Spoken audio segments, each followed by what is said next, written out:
乌军一举摧毁俄四部防空雷达，克里米亚瞬间瞎了，黑海舰队上空失守，乌军突入红军村西部，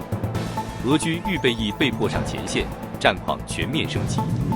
欧洲动用俄方资产1400亿欧元援乌，北欧全面军备升级，北约东扩已成事实。48小时筹满60万美金，捷克民众众筹导弹援乌，引爆全网热议。法国推行新征兵，指备战俄罗斯。2035年前征召5万人，德法重新武装欧洲。俄拒绝美乌19条和平草案。欧洲紧急筹军费，战争只能继续打下去。乌克兰特种部队无人机袭击新罗西斯克港，石油码头与防空阵地受损。大家好，欢迎收看新冷战情事，请大家先为我们的节目点赞、留言，谢谢大家。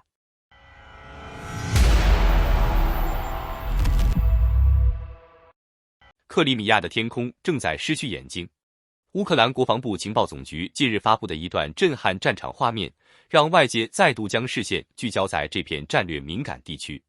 视频中，俄军部署于克里米亚境内的4部重要防空雷达相继遭到无人机精准打击，接连爆炸后的巨大火球与滚滚黑烟清晰显示，俄军在黑海方向精心构筑的空中预警体系正在被乌军一点点撕开口子。这绝非一次普通的袭击，而是直击俄军防空神经中枢的战略动作。从乌方报告来看，被摧毁的雷达包括一部里拉 A10、一部天空 U、一部天空 SV 以及一部 P18，这些并非一般意义上的战场装备，而是负责构筑克里米亚上空预警网络的关键节点。有人也许会质疑，损失几部雷达真的这么严重吗？答案不仅是严重，甚至可以说比损失几架战机的后果更为致命。例如，天空 U 这样的3座标远程雷达，其探测范围超过300公里，能够捕捉低空巡航导弹与隐身目标，单价更是高达1亿美元以上。这4部雷达共同形成的预警网络，原本为俄军的 S-300和 S-400防空系统提供精确目标指引，相当于为导弹系统装上了千里眼。如今关键节点被连根拔起，导弹系统即便性能再先进，也会因为失去目标数据而陷入有炮无眼的困境。更棘手的是，此次打击顺带让俄军丧失了用于弥补低空探测盲区的一架卡27预警直升机。由于地面雷达普遍存在低空侦测限制，卡27的存在正是为了填补这一漏洞。如今它被击落，意味着克里米亚防空体系不仅上层缺盐，连低空补盲能力也一并瘫痪。有军事专家评估，在这场袭击之后，俄军在克里米亚的预警覆盖范围至少减少40%，黑海沿岸甚至出现了明显的低空和中空监视空白带。对于俄罗斯的黑海舰队而言，这无异于被抽掉了防空地基。长期以来，塞瓦斯托波尔海军基地之所以能维持相对稳固的空防体系，很大程度上依赖这一整套雷达网络提供的空中屏障。而如今屏障出现巨大缺口，乌军的无人机与巡航导弹突破难度骤降。事实也在随后得到验证，就在雷达被摧毁不久后，有消息称乌军无人机成功袭击黑海舰队的一艘运输拖船，明显是防空漏洞带来的连锁效应。更令俄军焦头烂额的是，雷达系统不是说恢复就能恢复的。在西方制裁持续施压的背景下，雷达的核心电子元件几乎完全断供。即便俄方愿意砸重金打造替代装备，一套天空 U 的量产周期也得半年起步。在这漫长的防空真空期，乌克兰显然不会坐视不理。从近期前线态势来看，乌军已经在扎波罗热与赫尔松方向加强压力，试图切断克里米亚路上不给线，再配合远程打击制造持续威胁，逼迫俄军疲于应付。从更宏观视角看，这场雷达斩首行动更像是乌军对外释放的信号，既向俄方表明其远程精准打击能力依旧存在，也向西方展示自己还能咬住战线，以争取更多军事援助。接下来，俄军忙于修补防空漏洞，乌军则会持续寻找突破口，再度发动打击。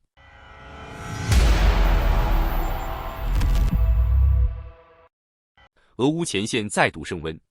随着乌克兰部队在红军村多个方向同步推进，最新消息显示，乌军突击小队已于11月26日进入城市西部，战线明显向俄方压力区延伸。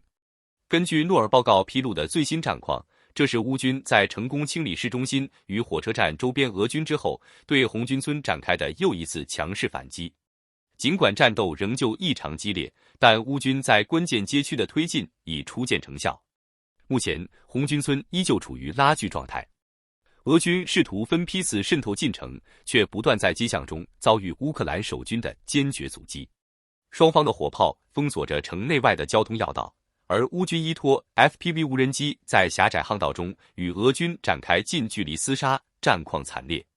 外界多方情报指出，由于久攻不克，俄军已开始向该地区投入预备役部队，显示其前线兵力损耗严重。尽管俄罗斯方面予以否认，但俄军多次延后完全占领红军村的计划，态势已说明一切。在红军村北部郊区，乌军的局部反击同样取得突破。从前线画面可见，乌军正在清剿主干建筑物，并推进至战略节点斯捷潘纳博夫库纳大街。与此同时，俄军妄图再度攻击火车站，以瘫痪乌军后勤，但被乌军压制。双方在铁路线一带形成多条灰色交叠地带，争夺极为激烈。26日夜间，乌克兰特种部队对红军村外围俄军阵地发起精准打击，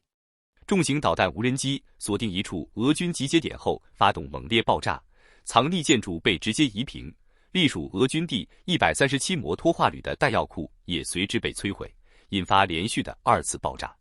在多布罗皮利亚突出部，乌军继续收紧包围圈。俄第336海军步兵团试图从新托列茨克方向突破乌军封锁，但再次被击退。从红军村城中心到周边延伸战线，双方冲突全面升级，战斗烈度持续攀升。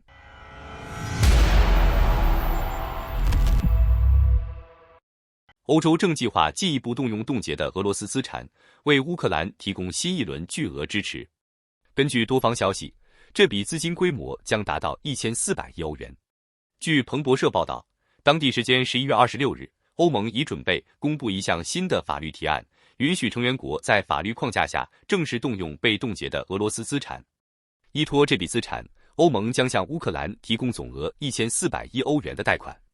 尽管形式是贷款，但与此前相同，由于抵押物是俄罗斯资产，因此实际上基辅并不需要真正偿还。此前，外界已多次传出相关讨论，但比利时曾反对直接动用俄资产，使欧盟不得不启动 B 方案，继续援助乌克兰。自2024年起，欧盟已陆续使用被冻结的俄资产利润为乌克兰提供军事援助。这也意味着前线乌克兰军队所使用的一部分武器，实际上正是用俄罗斯的钱购买的，进一步反制俄军。与此同时，欧洲议会也支持欧盟设立首个旨在推动乌克兰国防工业发展的专项基金。在首批15亿欧元的计划中，其中3亿欧元将用于全额支持基辅，使乌克兰能够参与欧盟联合防务项目。在北欧地区，芬兰正式加入由英国与挪威领导的国际海上联盟，该联盟旨在加强乌克兰的海军实力。目前已有17个国家加入，这意味着乌克兰将获得更多舰艇方面的支持。更早之前，芬兰与波兰曾在距离俄罗斯边境仅100公里的罗瓦亚尔维进行了一次实弹军事演习，象征性意义强烈。与此同时，瑞典也在加速强化防务体系，并考虑购买射程超过2000公里的远程导弹。瑞典首都斯德哥尔摩与莫斯科仅相隔约1200公里，这意味着若购入成功，瑞典具备对俄境内战略目标实施远程打击的能力。值得注意的是，芬兰事实上已经拥有类似射程的导弹装备。而芬兰与瑞典两国均是在俄乌战争爆发后正式加入北约。尽管乌克兰本身仍未成为北约成员国，但这场战争已经使北约实现了关键性的东扩，并使波罗的海行同北约的内湖。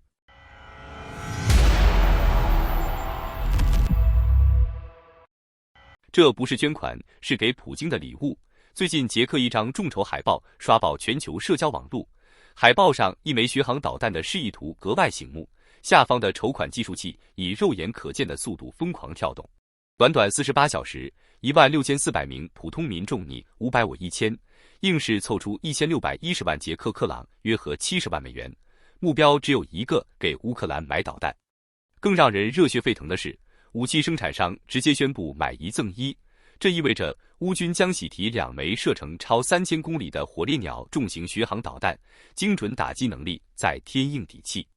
这场众筹的发起者是捷克给普京的礼物志愿组织，这已经不是他们第一次搞大事。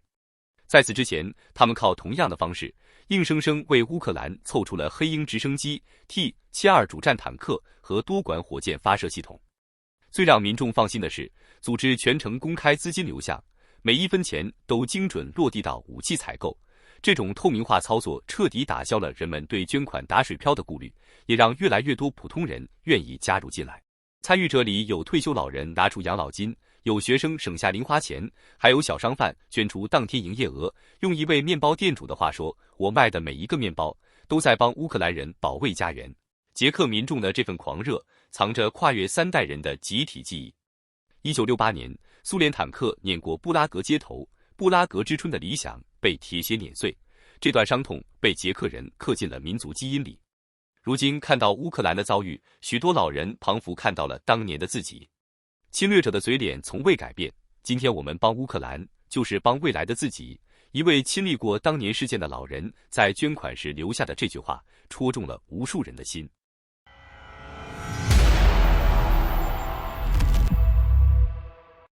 继德国之后，欧洲又一大国法国也正在积极为可能与俄罗斯开战做准备。最新消息显示，巴黎已推出一项全新的征兵制度，其潜在目标直指莫斯科。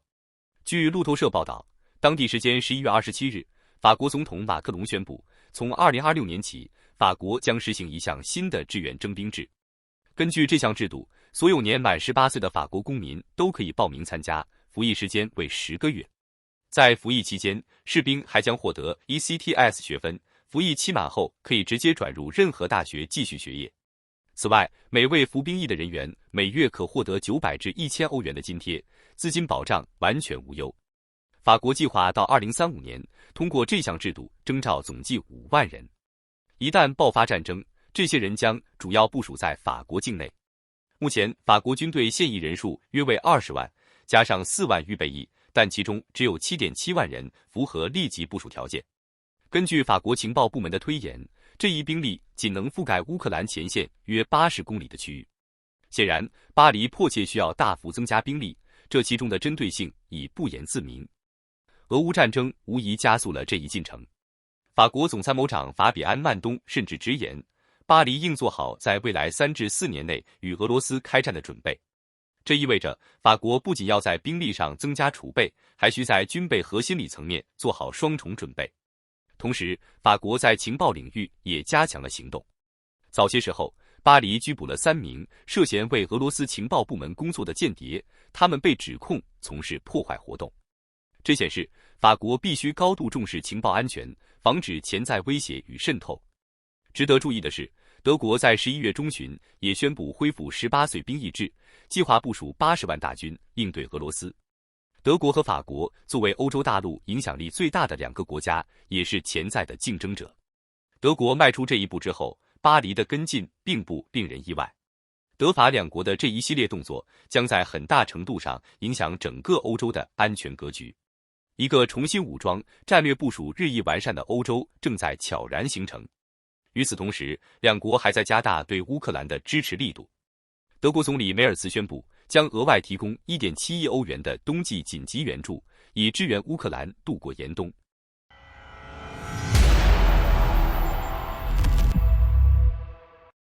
11月25日，援乌资源联盟线上会议由法国总统马克龙、英国首相斯塔默和德国总理默茨共同主持，共有35个国家的代表出席。美国国务卿卢比奥也应邀出席了会议。多家媒体11月26日报道，资源联盟发表声明，声明称正在寻求解决乌克兰长期融资问题，特别是基于冻结俄罗斯资产的价值。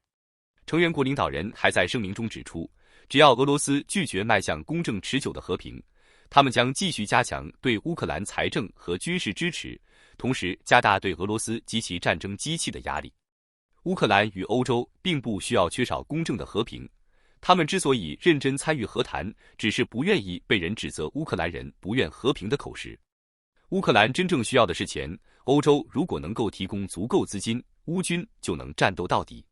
据欧盟测算，乌克兰2026和2027两年内有1350亿欧元的军事与财政缺口。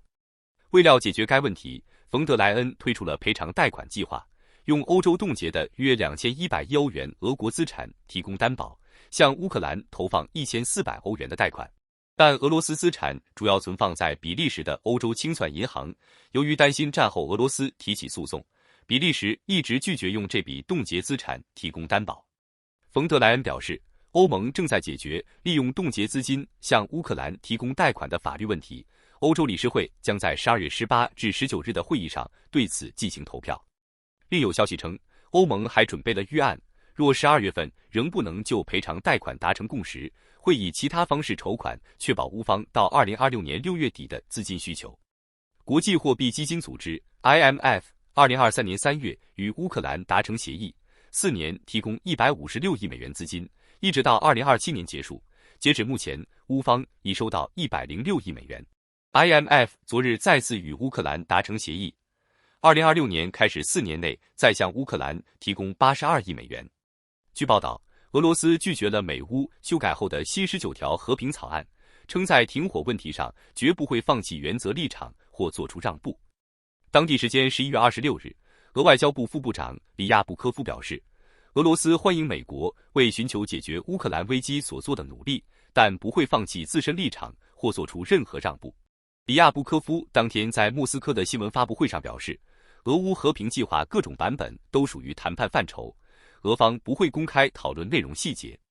他还强调，在俄军仍在进行特别军事行动的背景下，不会做出任何让步或放弃立场。双方虽都称愿意通过谈判实现和平，但诉求完全对立。俄希望通过谈判迫使乌投降，实现不战而屈人之兵。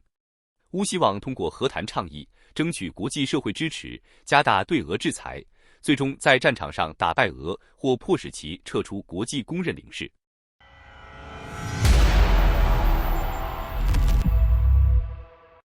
乌克兰安全局 SBU 透露，其特种部队阿尔法小组近期通过远程无人机，对俄罗斯新罗西斯克港的多处军事设施实施了精准打击，同时造成港口石油码头的毁损。